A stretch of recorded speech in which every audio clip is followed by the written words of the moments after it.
भाइयों, स्वागत है आपका भाकने एग्री ब्लॉग्स में। और आज हम फिर हाजिर हुए हैं एक नए ब्लॉग के साथ। बहुत ही महत्वपूर्ण जानकारी आज आपको मिलने वाली है। और आज का जो ये ब्लॉग है ये भी मधुमक्खी पालन से ही संबंधित है। और आप देख सकते हैं इस समय हम जो है सरसों के खेत में है, मस्टर्ड के खेत में है। और यहाँ पे जो है बहुत सारी मधुमक्खियां जो है विचरण कर रही हैं। तो मधुमक्खियों से हमें क्या फायदे हैं, क्या फायदे होते हैं, फसलों को क्या फायदे होते हैं, तो इन सब के बारे में ही आज हम जो है चर्चा करेंगे। पिछले ब्लॉग में जो है मैंने बताया था आप लोगों को जो है मधुमक्खी पालन के बारे में, उसकी प्रजातियों के बारे में। जैसे 4 प्रजातियां होती हैं। एपिस डोर्सेटा, रॉक भी उसको कहते हैं। दूसरा एपिस मेलिफेरा, इटालियन भी इसको कहते हैं। तीसरी है एपिस सिराना इंडिका, जिसको भारतीय मधुमक्खी कहते हैं।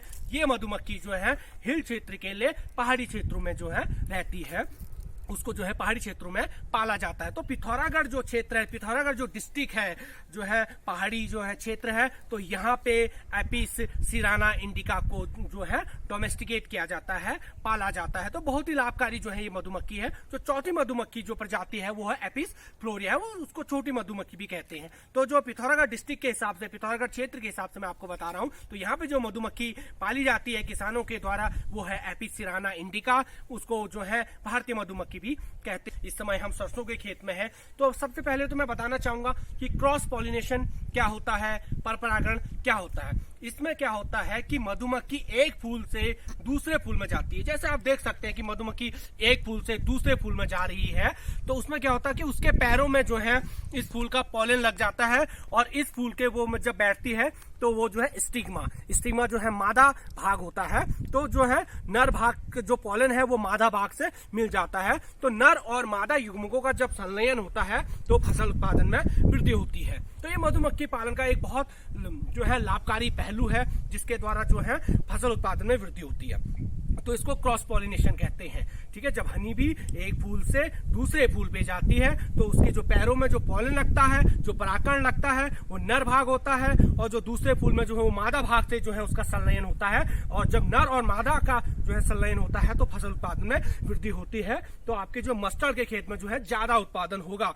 अगर आप तो इस तरीके से जो है आप देख सकते हैं यहाँ पे जो मधुमक्खियां जो है इस मस्टर्ड के खेत में जो है विचरण कर रही हैं। तो एक पुष्प से दूसरे पुष्प पे जा रही है, एक फूल से दूसरे फूल पर वो जा रही है, जिससे परपरागण हो रहा है। और जो है आप देखोगे कि जहां पे मधुमक्खियों का विचरण ज्यादा रहेगा वहां पे जो है आपकी मस्टर्ड, आपकी सरसों की फसल में एक अच्छा उत्पादन होगा।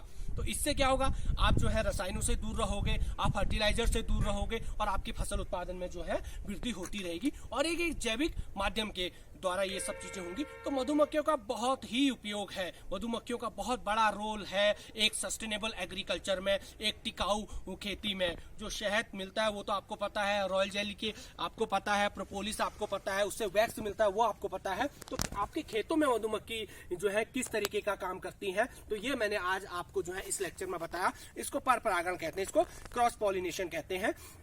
तो जो है, और दूसरी बात, आप जो एक सबसे महत्वपूर्ण बात है कि जैसा आपने देखा होगा डब्बों में सरसों का शहद लिखा होता है, लीची का शहद लिखा होता है, यूकेलिप्टस का शहद लिखा होता है, नीम का शहद लिखा होता है। तो ये क्या है, तो इसके बारे में बताना चाहूंगा कि मधुमक्खियां यहाँ से 3 किलोमीटर रेंज पे जो है वो विचरण करती हैं।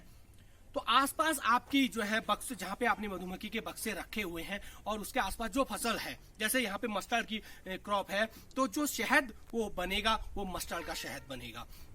और आपने जो है सेब के बगीचे में मधुमक्खी के बक्से रखे हैं तो वहां पे जो शहद बनेगा वो सेब वाला बनेगा। और उसके अलावा जो है लीची के और चढ़ में अगर आपने बक्से रखे हैं तो वहां पे जो शहद बनेगा वो लीची का बनेगा, नीम वाले में नीम का बनेगा, यूकेलिप्टस में यूकेलिप्टस का बनेगा। तो ये कह रहा हूं कि मैं जहां पे मधुमक्खी के बक्से हैं उसके चारों ओर जो फसल होगी जो है वहां पे उस जो है उसका शहद बनेगा। तो शहद जो होता है वो नेक्टर होता है, जो फूलों का रस जो मधुमक्खी अपने जो है च्यूइंग एंड लैपिंग टाइप के उसमें माउथ पार्ट्स होते हैं तो उसमें वो लाती है, वही जो है उसका शहद बनता है। और दूसरी बात मैं ये कहना चाहूंगा कि जहाँ पे भी मधुमक्खी के बक्से किसान भाई रखें उसके जो है 3-4 किलोमीटर तक किसी तरीके का जो है इंसेक्टिसाइड का स्प्रे ना हो।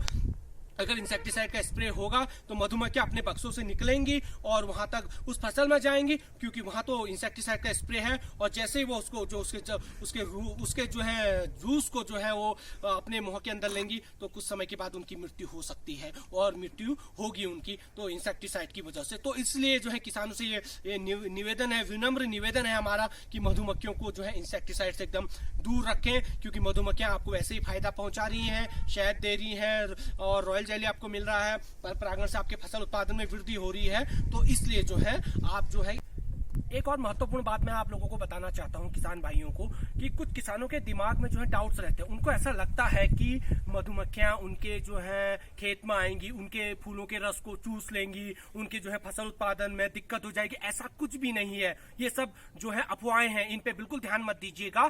जो अगर मधुमक्खियां आपकी फसलों में आ रही हैं, आपके सरसों के खेत में आ रही हैं, आपके एप्पल के बगीचे में आ रही हैं, तो इससे आपकी फसल को बहुत फायदा होने वाला है, क्योंकि पर परागण के द्वारा जो है आपकी फसल उत्पादन में काफी ज्यादा वृद्धि होगी। Thank you.